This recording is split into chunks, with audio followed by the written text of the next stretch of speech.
नमस्कार साथियों, स्वागत है आपका हमारे YouTube चैनल में। आज हम यूनिट 4 करने वाले हैं जिसका टॉपिक रहेगा पाठचर्या मूल्यांकन। इसमें ज़्यादा चीज़ें नहीं हैं पढ़ने की, छोटी छोटी चीज़ें हैं, कुछ हेडिंग्स आपको याद करना है बस। इसके अलावा कुछ ज़्यादा पढ़ने का नहीं है। वीडियो भी ये शॉर्ट ही रहने वाली है। तो हम इस यूनिट को स्टार्ट करते हैं।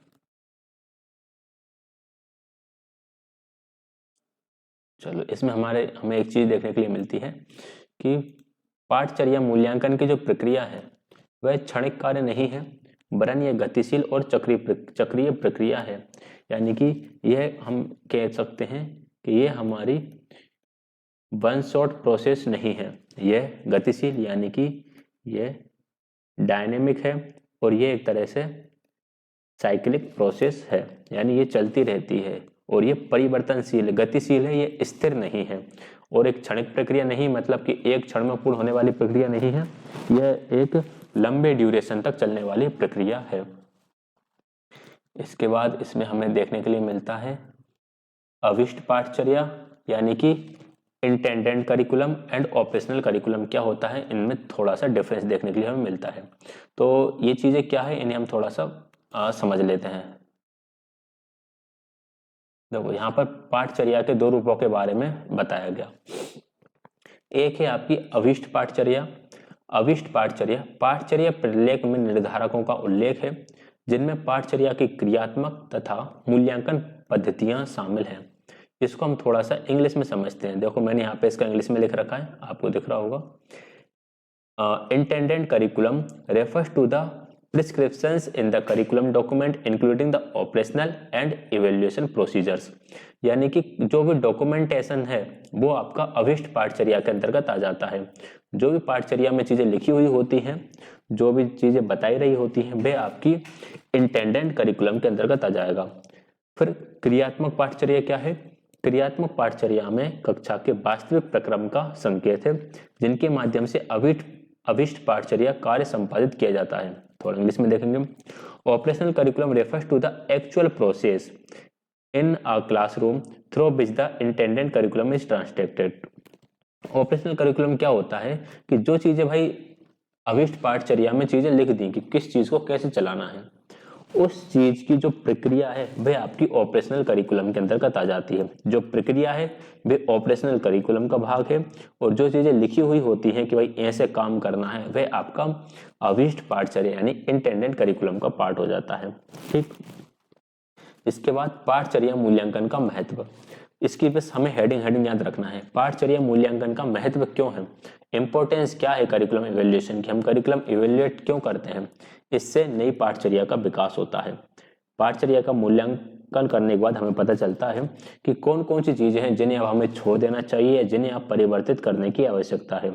ठीक है, जैसे मैंने आपको एक वीडियो में बताया था कि अगर हम बच्चों को बताएं कि कैथोड रे वाले जो मॉनिटर्स हैं, कैथोड रे वाले मॉनिटर्स के बारे में पढ़ाएं, तो वो अब पढ़ना उनके लिए बेकार है, क्योंकि आजकल तो LCD, LED और इतने ही विभिन्न प्रकार के पैनल्स वाले मॉनिटर्स हमारे सामने उपलब्ध हैं। हम पुराने टाइप की फ्लॉपी डिस्क के बारे में बताएं, हम बस फ्लॉपी डिस्क के बारे में ये बता सकते हैं कि स्टार्टिंग में फ्लॉपी डिस्क नाम का एक डिवाइस होता था जो स्टोरेज का काम करता था, जिसमें 5 MB 10 MB तक का डाटा स्टोर कर दिया जाता था। वो बोलेंगे कि ये क्या बकवास चीज है, इतनी बड़ी डिस्क में सिर्फ 5-10 MB का डाटा। आजकल इतना छोटा सा माइक्रो SD कार्ड आता है 1 TB तक का। तो नई पाठचर्या का विकास होता है पाठचर्या के मूल्यांकन से।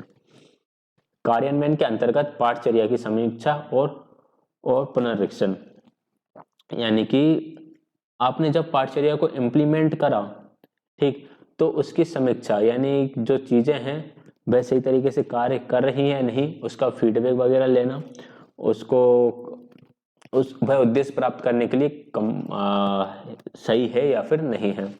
तो जब हम पाठचर्या को इम्प्लीमेंट करते हैं तो इम्प्लीमेंट के दौरान पाठचर्या किस प्रकार से काम कर रही है, इसके लिए निष्क्रिय सामग्री को हटाना, विद्वान पाठचर्या का अद्यतन करना। ये वही चीज हो गई कि जो सामग्री अब उपयोग में नहीं रही है उसे आप हटा दो, रिमूव कर दो। पाठचर्या की प्रभावशीलता मालूम करना। पाठचर्या के मूल्यांकन से हमें पता चलता है कि हमारी जो पाठचर्या है वह कितनी इफेक्टिव है, उसकी इफेक्टिवनेस को हम चेक कर सकते हैं। इसके बाद आगे आता है अपना पाठचर्या मूल्यांकन के स्रोत। पाठचर्या मूल्यांकन के स्रोत कौन कौन से होंगे? एक विद्यार्थी हो जाएगा। विद्यार्थी इंपॉर्टेंट रिसोर्स रहेगा पाठचर्या के मूल्यांकन के लिए, क्योंकि वह विद्यार्थी ही है जिसके लिए पाठचर्या का निर्माण किया जाता है। अगर हम विद्यार्थी को यहाँ पर छोड़ दें तो फिर पाठचर्या का मूल्यांकन आप किस लिए कर रहे हो? ठीक है, क्योंकि आपने पाठचर्या बनाई किस लिए है? विद्यार्थी के लिए ही बनाई है। तो पाठचर्या मूल्यांकन के स्रोत में सबसे पहले तो हमारा विद्यार्थी आ गया। विद्यार्थी के बाद आता है हमारा अध्यापक, क्योंकि पाठचर्या को क्लास में इंप्लीमेंट करने का काम अध्यापक का ही होता है। तो पाठचर्या मूल्यांकन का दूसरा सोर्स आ गया अध्यापक। एक आप विद्यार्थी के माध्यम से पाठचर्या का मूल्यांकन कर सकते हो, इसके बाद आप अध्यापक के माध्यम से पाठचर्या का मूल्यांकन कर सकते हैं। इसके बाद आता है विशेष विशेषज्ञ। भाई कोई भी सब्जेक्ट है, उस सब्जेक्ट का विशेषज्ञ होता है। कोई भाई साइंस का विशेषज्ञ हो सकता है, कोई सोशल साइंस का विशेषज्ञ हो सकता है।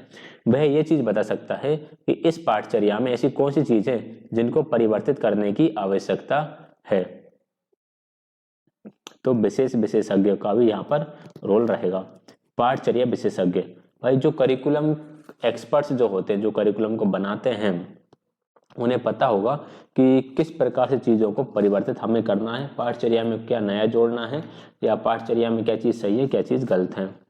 इसके अलावा नीति निर्माता जैसे हमारे जो CBSE हो गए, NCERT हो गए, ये लोग भी इसमें रिसोर्स का काम करेंगे, यानी वैल्यूएशन के लिए रिसोर्स का काम NCERT, CBSE या SCERT जैसी जो आपकी संस्थाएं हैं वह भी करती हैं।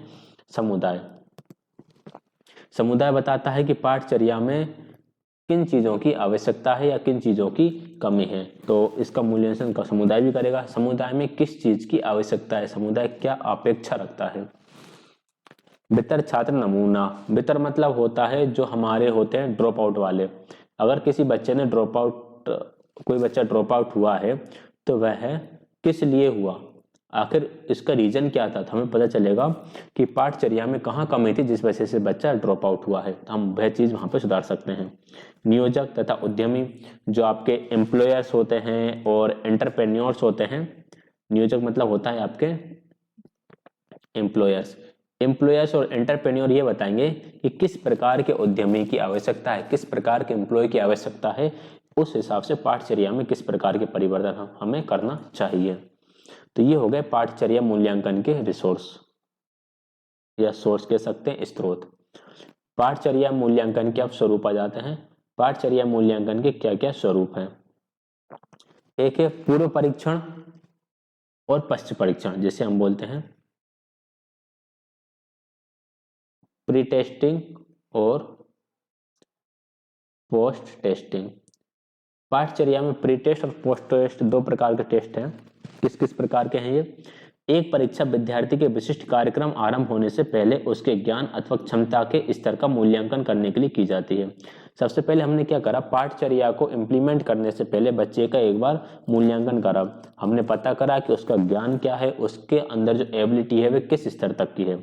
इसके बाद हम पाठचर्या का क्रियान्वयन करते हैं। पाठचर्या क्रियान्वयन के बाद हम दोबारा से उसकी दूसरी परीक्षा लेते हैं। तो ये दो प्रकार से होता है। तो प्री टेस्ट हो गया पाठचर्या मूल्यांकन से पहले, और उसके बाद हो गया पोस्ट टेस्ट पाठचर्या मूल्यांकन के बाद। इसके बाद हम देखते हैं कि बच्चे के अंदर क्या परिवर्तन आया, उसके ज्ञान में, उसकी क्षमता में किस प्रकार का परिवर्तन आया। यह हमारे पाठचर्या का निर्धारण करती है कि पाठचर्या कितनी प्रभावी है। फिर दो प्रकार के टेस्ट हमने पहले भी पढ़े हैं, या फिर मैं कह सकता हूं कि यदि आपने किसी प्रकार के क्वेश्चंस प्रैक्टिस करी होगी तो वहां पर आपको NRT और CRT, एक हमें NRT टेस्ट मिलता है और एक CRT टेस्ट मिलता है। NRT होता है नॉर्म रेफरेंस टेस्ट, CRT होता है criterion reference test. Norm reference test क्या बताता है? नॉर्म रेफरेंस टेस्ट आपकी रैंक बताता है, और CRT जो है वो आपकी एबिलिटी बताता है, आपकी क्वालिफिकेशन बताता है। जैसे कि हमारे यहाँ 33% मार्क्स जिसके आ जाते हैं वह पास माना जाता है, तो ये एक CRT हो गया। NRT रैंक बताता है कि आप फर्स्ट आए हो, सेकंड आए हो, थर्ड आए हो या फोर्थ आए हो। तो ये NRT एंड CRT जो है ये आपके मूल्यांकन के अंदर आ जाएंगे। दो प्रकार का मूल्यांकन होता है, इनको आप दोनों को याद रखिएगा। निर्माणात्मक रचनात्मक मूल्यांकन, फॉर्मेटिव इवेल्युएशन जिसे हम बोलते हैं। फॉर्मेटिव सबमेटिव हम लोगों ने कई बार पढ़ा हुआ है। फॉर्मेटिव जैसे निर्माणात्मक या रचनात्मक मूल्यांकन भी करते हैं। इसकी सामान्य चीजें आपको पता ही होगा। इससे योजना विकास में किया जाता है। निर्माणात्मक मूल्यांकन पाठचर्या विकास की प्रक्रिया के दौरान किया जाता है। जब हम इसको हमारे शिक्षण विधियों के अंतर्गत पढ़ते हैं तब हम ये कहते हैं कि सीखने की प्रक्रिया के दौरान फॉर्मेटिव असेसमेंट किया जाता है। यहाँ पर हम पाठचर्या के बारे में पढ़ रहे हैं, तो पाठचर्या विकास की प्रक्रिया के दौरान ये किया जाएगा निर्माणात्मक मूल्यांकन। बाकी चीजें सेम है कि इससे प्रतिपुष्टि प्रदान करते हैं, यानी कि फीडबैक मिलता है। संशोधन के अवसर हमें यहाँ से मिल जाते हैं। कोई परिवर्तन अगर हमें करना है तो वो हम इसके दौरान कर सकते हैं। निर्माणात्मक मूल्यांकन 2 स्तर पर किया जाता है। एक तो प्रक्रिया मूल्यांकन और एक होता है शिक्षार्थी का पाठचर्या क्रियान्वयन स्तरीय शिक्षार्थी का मूल्यांकन। तो इसे हम देख लेते हैं।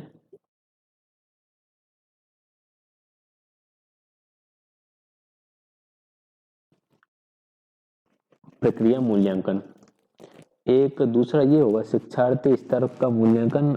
एक प्रोडक्ट वाला था, यहाँ पे शायद हिंदी में थोड़ा सा गड़बड़ है, इंग्लिश में है। एक तो प्रोसेस इवेल्युएशन है और एक है प्रोडक्ट। अच्छा एक बात और ध्यान रखना, अब मुझे क्लियर हो गया। प्रोडक्ट इवेल्युएशन की जगह हिंदी में लिखा है शिक्षार्थी का मूल्यांकन, क्योंकि जो शिक्षार्थी जो है यानी जो आपका लर्नर जो है, लर्नर ही प्रोडक्ट होता है। ठीक है, शिक्षार्थी ही प्रोडक्ट है। शिक्षार्थी किस प्रकार का निकल कर आया वो हमें प्रोडक्ट मूल्यांकन से पता चलता है। तो प्रोडक्ट मूल्यांकन यानी प्रोडक्ट इवेल्युएशन का मतलब होता है शिक्षार्थी का मूल्यांकन। तो निर्माणात्मक मूल्यांकन 2 स्तरों पर हो रहा है, एक प्रक्रिया मूल्यांकन और एक होता है शिक्षार्थी मूल्यांकन। प्रक्रिया मूल्यांकन क्या है? प्रक्रिया मूल्यांकन पाठचर्या क्रियान्वयन प्रक्रिया जैसे पद्धतियों की भिन्नता, मीडिया उसकी उपयुक्तता के मूल्यांकन का निर्देश करता है कि आपने किस प्रकार की जो पद्धति है, यानी कि जो आपकी क्या कहते हैं हम प्रोसेस मेथड जैसे हम बोलते हैं, किस प्रकार की मेथड्स का आप प्रयोग कर रहे हो, आपने मीडिया का किस प्रकार से प्रयोग करा है, और जिस प्रकार की मेथड्स और मीडिया का प्रयोग करा है उसकी उपयुक्तता क्या है। उपयुक्तता मतलब उसकी अप्रोप्रिएटनेस कितनी है। तो ये प्रक्रिया मूल्यांकन में चला जाएगा। प्रोडक्ट मूल्यांकन में एक पाठचर्या का प्रतिफल प्रोडक्ट विद्यार्थी है जिसका निर्गत अधिगम उसके ज्ञान कौशल अथवा अभिवृत्तियों के रूप में है। देखो प्रोडक्ट इवैल्यूएशन में क्या होता है, product of a curriculum is the student जो है वह करिकुलम में प्रोडक्ट का काम करता है। ठीक है, अब बच्चे की लर्निंग आउटपुट्स किस प्रकार के हुए ये हम कैसे चेक करते हैं कि उसको नॉलेज किस प्रकार का हुआ, उसके अंदर किस प्रकार की स्किल्स डेवलप हुई, उसके अंदर किस प्रकार का एटीट्यूड है वह डेवलप हुआ। तो ये प्रतिफल मूल्यांकन के अंतर्गत आपका चला जाएगा। तो याद रखिएगा पाठचर्या मूल्यांकन में निर्माणात्मक मूल्यांकन जो होता है फॉर्मेटिव इवैल्यूएशन 2 तरह का होता है, एक प्रक्रिया मूल्यांकन और एक प्रोडक्ट मूल्यांकन, यानी प्रोसेस इवैल्यूएशन और प्रोडक्ट इवैल्यूएशन। इसके बाद पाठचर्या मूल्यांकन की पद्धतियां दे रखी हैं। एक तो होता है पाठचर्या विकास के दौरान मूल्यांकन, यानी चीजें सब कुछ वो ही हैं, कोई खास अलग चीजें नहीं है। जब हम पाठचर्या बना रहे होते हैं तो उसके दौरान हम जो मूल्यांकन करते हैं वो, और एक मूल्यांकन करते हैं हम पाठचर्या कार्यान्वयन के दौरान। जब पाठचर्या को आपने इंप्लीमेंट कर दिया तो उस समय जो आप मूल्यांकन करोगे वो पाठचर्या कार्यान्वयन के दौरान मूल्यांकन हो जाएगा।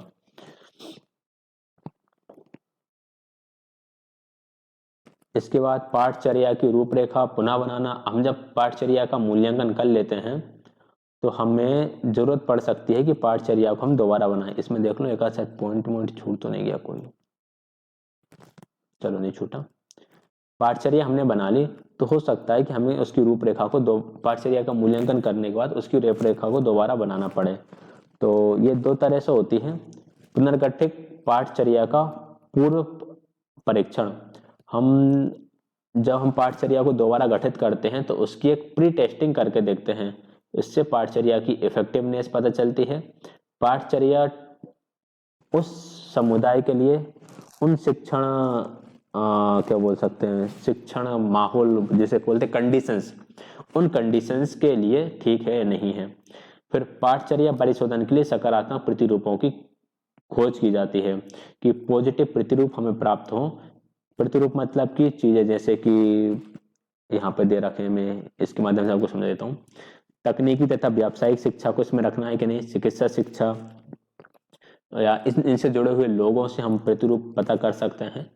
तो इस तरह से पाठचर्या प्रिकंस्ट्रक्ट की जा सकती है। तो ये इसी प्रकार से छोटी सी क्लास थी ये वाली, इसमें ज़्यादा इंपॉर्टेंट चीज़ें नहीं थी, इसलिए हमने इन सब चीज़ों को ऊपर ऊपर से समझा है। बाकी हमने डिटेल में यहाँ पे कुछ नहीं कहीं नहीं गए, क्योंकि यहाँ से क्वेश्चंस बनने के चांसेस भी यहाँ पर कमी है।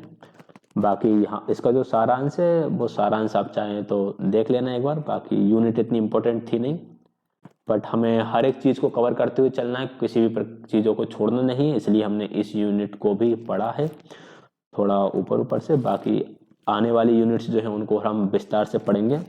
वीडियो डेली नहीं हो पाती हैं, कभी कभी हो पाती हैं, तो थोड़ा ध्यान रखिएगा। जब मुझे समय मिलेगा तब मैं आपको लिए वीडियोस प्रोवाइड करा दूंगा। बाकी वीडियो कैसी लगी आप कमेंट करके बिल्कुल बता सकते हैं।